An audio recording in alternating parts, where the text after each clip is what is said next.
दोस्तों, मार्केट में आज जो धमाका हुआ है उसका इम्पैक्ट सीधा आपके पोर्टफोलियो पर पड़ेगा। अभी अगर आपने ये अपडेट मिस की तो बाद में सिर्फ रिग्रेट होगा। Welcome to our channel smart retailer Amit. अगर आप इस चैनल पर नए हैं तो प्लीज सब्सक्राइब कर लीजिए ताकि स्टॉक मार्केट की कोई भी बड़ी अपडेट, न्यूज या ब्रेकिंग एनालिसिस आप मिस ना करें। चलिए बिना टाइम वेस्ट किए शुरू करते हैं। आज बाजार में ना एक बड़ी अजीब सी पहेली बनी हुई है। एक तरफ तो ऐसा लग रहा है कि इकोनॉमी की रफ्तार थोड़ी धीमी पड़ रही है, लेकिन वहीं दूसरी तरफ कुछ कंपनियां हैं जो रॉकेट की स्पीड से आगे बढ़ रही हैं। तो सवाल ये है कि ये सुस्ती का संकेत है या फिर इसमें कोई छुपा हुआ मौका है। चलिए आज इसी गुत्थी को मिलकर सुलझाते हैं। चलिए शुरुआत एक ऐसे नंबर से करते हैं जो थोड़ा टेंशन दे रहा है। भारत का सर्विसेज पीएमआई, मतलब जो हमारे सर्विस सेक्टर की कंपनियों की सेहत बताता है, वो गिरकर 58 पर आ गया है।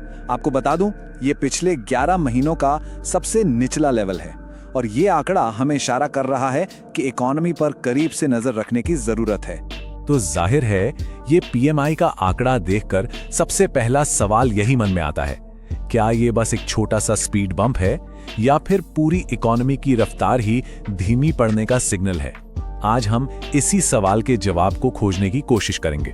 ठीक है, तो सबसे पहले उन सिग्नल्स को समझते हैं जो ये कंफ्यूजन पैदा कर रहे हैं। मतलब वो आंकड़े हैं जो इकोनॉमी में थोड़ी सुस्ती की तरफ इशारा कर रहे हैं। और देखिए, बात सिर्फ सर्विस सेक्टर तक ही नहीं रुकी है। अगर हम मैन्युफैक्चरिंग और सर्विसेज दोनों को मिला दें, जिसे हम कंपोजिट पीएमआई कहते हैं, तो वो भी गिरा है। इसका सीधा सा मतलब है कि पिछले महीने के मुकाबले ओवरऑल इकोनॉमिक एक्टिविटी की ग्रोथ धीमी हुई है। तो ये तो हुई मैक्रो पिक्चर। अब जरा जमीन पर उतरते हैं और देखते हैं कि अलग अलग कंपनियां क्या कर रही हैं, क्योंकि यहाँ कहानी में एक बिल्कुल नया ट्विस्ट है। यहाँ पे ना एक बहुत ही मजेदार कॉन्ट्रास्ट है। एक तरफ है ट्रेंड, जिसका रेवेन्यू 17% बढ़ा है और वो लगातार नए स्टोर्स खोल रहे हैं, और वहीं दूसरी तरफ है टाटा कंज्यूमर, जिसे 269 करोड़ रुपीस से भी ज्यादा की इनकम टैक्स डिमांड का नोटिस मिला है। एक तरफ ग्रोथ, दूसरी तरफ चुनौती। कॉर्पोरेट वर्ल्ड में और भी बहुत कुछ चल रहा है। ओएनजीसी के लिए एक राहत की खबर है, उन्होंने अपने तेल के कुएं में लगी आग पर काबू पा लिया है। उधर रिलायंस ने उन खबरों को गलत बताया है कि वो रूसी तेल खरीद रहे हैं, और वोडाफोन आइडिया अभी भी टैक्स पेनल्टी से जुड़ी मुश्किलों से जूझ रहा है। मतलब हर कंपनी की अपनी अपनी कहानी चल रही है। अब बात करते हैं उस कहानी की जो पीएमआई की सुस्ती वाली पिक्चर को पूरी तरह से पलट देती है, और वो कहानी है हमारे ऑटो सेक्टर की, जहां जबरदस्त तेजी देखने को मिल रही है। जरा इस नंबर पर गौर कीजिए, जहां एक तरफ इकोनॉमी में स्लो डाउन के सिग्नल हैं, वहीं टीवीएस मोटर की इलेक्ट्रिक गाड़ियों की बिक्री में साल दर साल 77% का जबरदस्त उछाल आया है। इससे पता चलता है कि इकोनॉमी के कुछ हिस्से कितनी तेजी से दौड़ रहे हैं। और ये तूफान सिर्फ इलेक्ट्रिक गाड़ियों तक ही नहीं है। अगर टीवीएस मोटर की ओवरऑल सेल्स देखें तो उसमें भी साल दर साल 50% की शानदार ग्रोथ है। ये इस सेक्टर की मजबूती को और भी पुख्ता करता है। इस रेस में और भी खिलाड़ी हैं। एक और दमदार परफॉर्मर हैं एस्कॉर्ट्स कुबोटा, जिनकी बिक्री में 38.5% की जबरदस्त बढ़त देखी गई है। अब जरा पूरी तस्वीर देखिए। जैसा कि ये टेबल दिखा रही है, ये ग्रोथ किसी एक कंपनी की नहीं बल्कि पूरे सेक्टर की है। M&M, Eicher Motors, Ashok Leyland, Bajaj auto, सबने शानदार ग्रोथ दिखाई है। ये उन मैक्रो इकोनॉमिक आंकड़ों से बिल्कुल उल्टी कहानी बयां कर रहा है जिनकी हमने शुरू में बात की थी। तो सवाल ये उठता है कि जब मार्केट ऐसे मिले जुले सिग्नल दे रहा हो तो एक इन्वेस्टर को क्या करना चाहिए?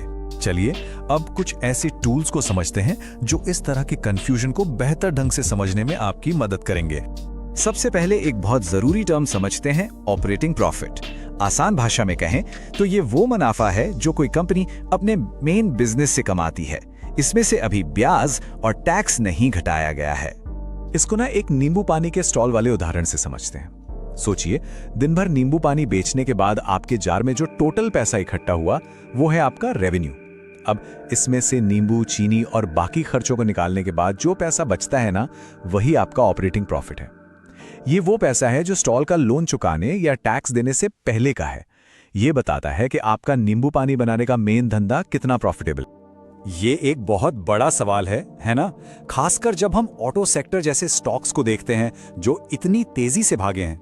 क्या उनकी ऊंची कीमत सही है या वो बहुत महंगे हो चुके हैं? तो इसका जवाब छिपा है एक बहुत ही काम के रेशियो में, जिसे कहते हैं PEG रेशियो। ये सिर्फ ये नहीं बताता कि स्टॉक महंगा है या सस्ता, बल्कि ये भी बताता है कि क्या उसकी कीमत उसकी ग्रोथ की रफ्तार के हिसाब से जायज है। अब ये टेबल देखिए, ये सारा कंफ्यूजन दूर कर देगी।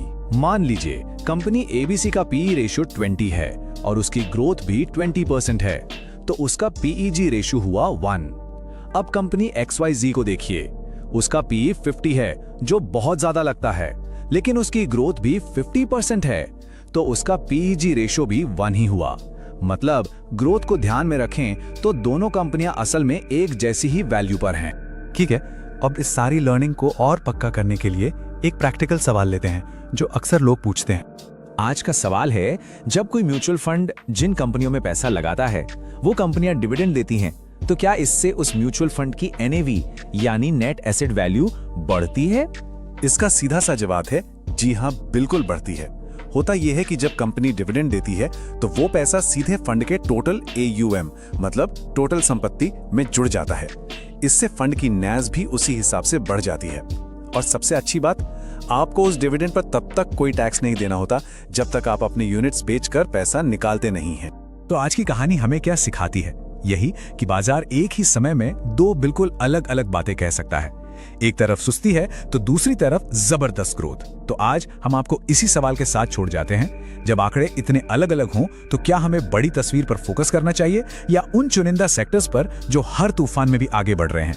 आपका नजरिया क्या है? This video is for educational and information purpose only. This is not financial, legal or professional advice.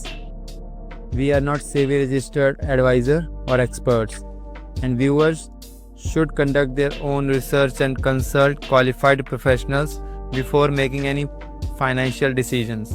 The channel is not liable for any losses or damages arising from the